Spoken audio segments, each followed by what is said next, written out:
Hey guys, in this video I want to talk about one of the most important lessons which I learned over the past 8 years working as a UI UX designer, and that is the importance of listening and really diagnosing a problem that a client have. Now let me explain.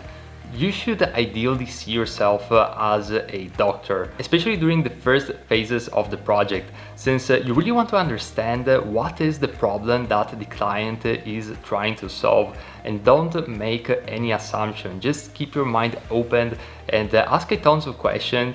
The client should do most of the talking, because in that way, you're actually going to learn all of the data and all of the elements which are needed for you to then tackle the project.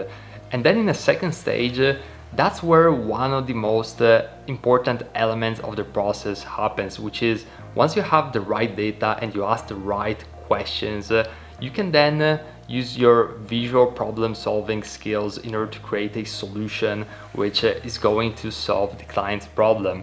And that is actually the most important part of the process 90% of the times.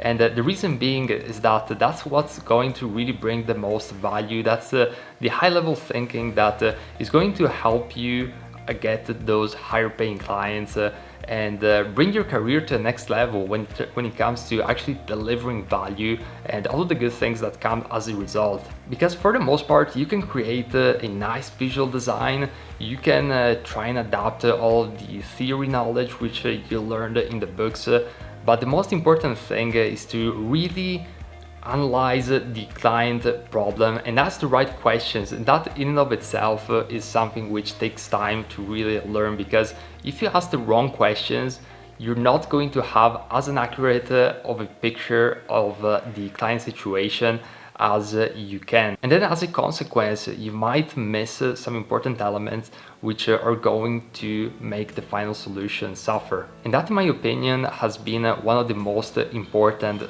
things to always keep in mind when dealing with a project and when I am in a meeting with a client, or even when I'm just texting them and asking questions and intel about the project. And one of the best ways which I always like to use when it comes to figuring out what's really most important and what's less important is to create a hierarchy of needs. And by that I'm referring to actually use this analogy of having a pyramid and trying to figure out which is the most important layer at the top, which is the second most important layer, the third, and so on. And this is really useful because you can apply the same concept at a small scale and also at large scale. Because if, for example, we're dealing with a pricing page, and you want to understand what is the most important thing that we want to communicate to the users according to the client, or maybe according to stakeholders or other team members, you can easily create this hierarchy, saying that maybe the first very most important thing to communicate is that we have free plans, and the second one could be the features or the fact that we have some custom tailor-made plans, but we don't want to allocate as much visual emphasis to that compared to the top 3 plans which are by default. So you see where I'm going with this. You can create a very clear hierarchy which is going to serve almost as a checklist of success when you're going to present the final solution and see if the communication goals or the call to actions are achieved. And the same exact principle can be applied also at scale. So if you're dealing with a project of 10 or 100 screens or 500 screens, you can apply the same principle in order to figure out which are the screens which maybe need a redesign first, or maybe that we need to bring to the next level first. And this is going to be a very key element which is going to help in several situations, not in all of them, but definitely something to consider. So you always want to have a bird's eye view before you actually tackle a project. You really go in depth into the details and especially the technicalities of the colors, the typography, or even the coding aspect of a project. And this is something which inevitably is going to take time, especially if you're just starting out. it's just going to be something that you're going to learn along the way, because the more years of experience you have under your belt, the more easily you're going to spot the patterns and the high level, and really how to focus on what's really important from a high level. So this is part of the journey, and this is something which I always teach to my students in my courses.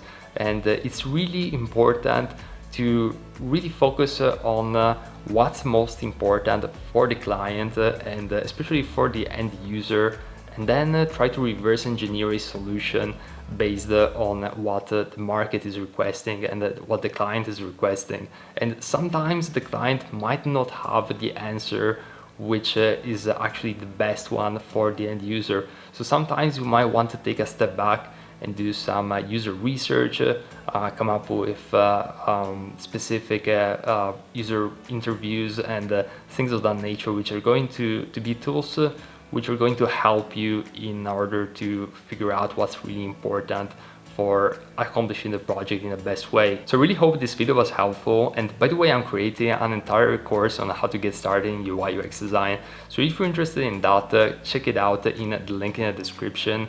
And on my YouTube channel, I have over 300 free videos on how to learn UI UX design, both software tutorials and also sharing my freelance and consultant experience since I've been doing this for over 8 years now. So it feels like it's been forever, and I want to give back to the community. So feel free to check out my YouTube channel if you're interested in that, and I'll see you in the next video.